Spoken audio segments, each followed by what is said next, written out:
გვებ მოგიყვებით ახლა ერთ რეალურ ამბავს, რომელიც მოსმენილი მაქვს მე. თურმე ერთმა ბიჭმა მოიყვანა ცოლი და რაღაც ახალი შეუხლებულები იყვნენ, წავიდნენ სოფელში. არ დავასახელებ ახლა სოფლის სახელს, რომ არ შეეშინდეს ხალხს.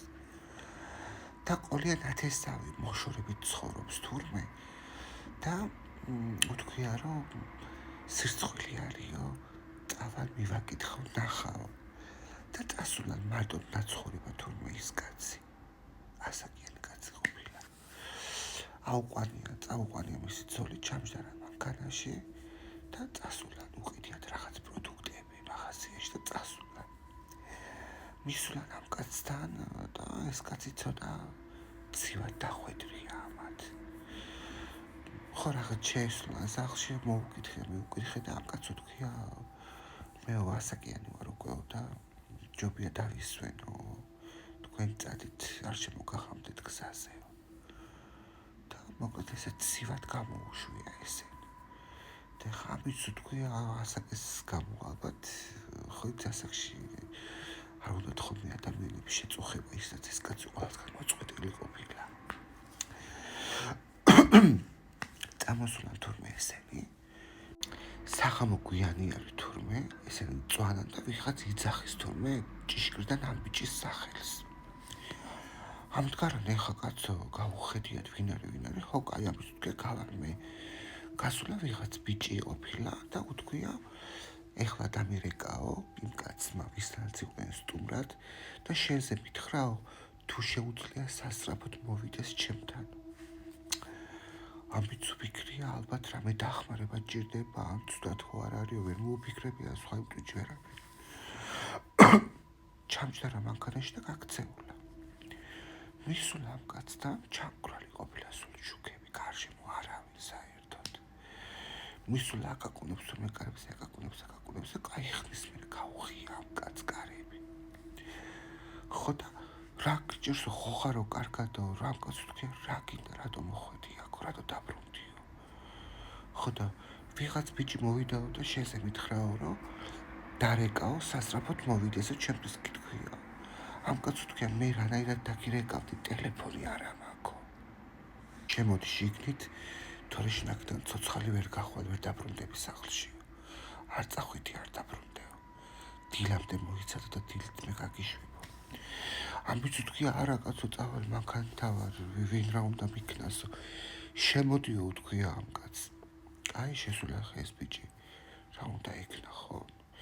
შესულა იქ ამ კაცს დაუგედია კარები და დაჭიქიო ამ კაცს თქვია. და ამ დროს თურმე ვიღაც აკაკუნებს კარებზე. დაკ სამჯერ. ამ კაცს გავუხედია, მე ამ ბიჭისთვის შევუხედია, ეს ბიჭი ხა გაუცებული კაცო ვინ დამოსულიყო ხო, არამე არის გარშემო. კიდე დაკ ორჯერ კარებზე.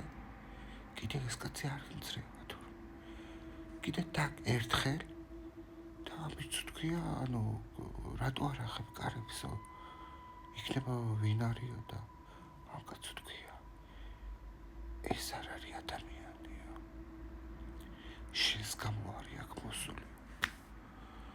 გაგიშებულა თურმე ბიჭი უფიქრია ხა ასაკიანი და გარეკილი აქ ამ კაცსო და შეშინებია უფრო ამ კაცის ვიდრე იმ კაკულის. მერე გაჩერებულა ყველაფერი და ვიღაცა თურმე გარედან იძახის ამ ბიჭის სახელს. და ეხა ფანჯარაზე დაკ სამჯერ. დაკ ორჯერ. მერე დაკ ერთხელ. და კიდე იძახის თურმე ამ ბიჭის სახელს და გაგიჟებულა ეს ბიჭი. რა ხდება გამაგებიო აქ? რა ხდებაო და ამ კაცს თქვია, შენს გამო არიან მოსულებიო. ვინ არის ჩემს გამო მოსულიო, ამით თქვია, კაცო გამარკვევიე, ნორმალურად მითხარი, რა ხდებაო. დამჯდარა ეს კაცი და დაუწყია ამ ბიჭისთვის ამბის მოყოლა. თურმე ამ ბიჭის ბაბუას და ამ კაცს ახალგაზრდობაში უნახიათ მიწაში დამარხული ოქროები. აუღიათ ეს ოქროები და გამონაწილებიათ. ამ ოქროების აღების შემდეგ თურმე ორივე ოჯახში დაწყებულა ძალიან ცუდი დაავადებები, მოკლედ ატყდებოდნენ, რაღაც საშინელებები ემართებოდათ და ამ კაცს უფიქრია, რომ ალბათ დაწყევლილი იყო ის ოქროებიო და საერთოდ სულ ყველა გადაუყრია. მაგრამ ამ ბიჭის ბაბუას არ გადაუყრია და რაღაც სახლი გაუკეთებია, მანქანა უყიდია, რაღაც შვილიშვილების სუჩუქებია და ისე მოხდა, რომ ამ ბიჭს ეგეთა ძები ყელზე, რომელიც იქ იყო ნანახი. ხო და ისე უთქვია, რომ შენ გაქვს ის, რაც მათ ეკუთვნისო. გაგიჟებულა ეს ბიჭი, კაცო, მე რანაირად უნდა ეკუთვნოდეს ხო ვიღაცა ეხა სულს, რაღაცა ნივთი. შენო რა იციო, ამ ბიჭს უთქვი ამ კაცისთვის და რა ვიციო და სანამ გადავყრიდიო ამ ოქროებსო, ყოველ ხამე მაგითხავდნენ კარებზე და ესე მიგაგუნებნენო. ჯერ სამჯერ, მერე ორჯერ, მერე ერთხელ. მერე სახელს მიცახოდნენ, მერე ფანჯრაზე მიგაგუნებდნენ და ყოველ ხამეო ჯოჯოხეთს გავდიოდიო. ავდექი მერეო ახარ მახსოვდა, ძალიან ახალგაზრდობაში ნახეთ ეგ ოქროებიო. წავედი დაახლოებით იმ ადგილას, სადაც ვნახეო და გადავყარე, დავუბრუნე უკანო და იმ დღის მერე ჩემთან ახარ მოსულანო. გაგიჟებულა ეს ბიჭი, კაცო, ეხლა რანაირად დაიჭიროს ეს ყველაფერი ხო, მაგრამ კიდე გაგრძელდა თურმე გაგუნი კარებზე, ფანჯარაზე ხან იქეთ, ხან აქეთ, სახელის სახელი და ბოლოს უთქვია, რომ ჯანდაბაზო ხო, ერთი ცეფი და არის ხო, არაფერი არ არის. ავიღე ეს ცეფიო, გავახე უცებ კარები და მოვისროლეო. დავკეტე კარები და საერთოდ აღარავის აღარ დაუკაკუნებია თურმე. არც ფანჯარაზე, არც კარებზე. დალოდებიან დილამდე, ძალიან ნერვიულობდიო, ძალიან ოცუდად ვიყავიო, გათენდაო. დავიყურებოდი ფანჯრიდან, მაინტერესებდა ვინმე ხო არ ჩაივლიდაო. და ფარდის უკან ვიდექიო, ვინმეც კი ვერ ბედავდა, რომ ფარდა გადაიწია და ფარდიდან ჩანდა მაინც თურმე გარეთ რაც ხდებოდა.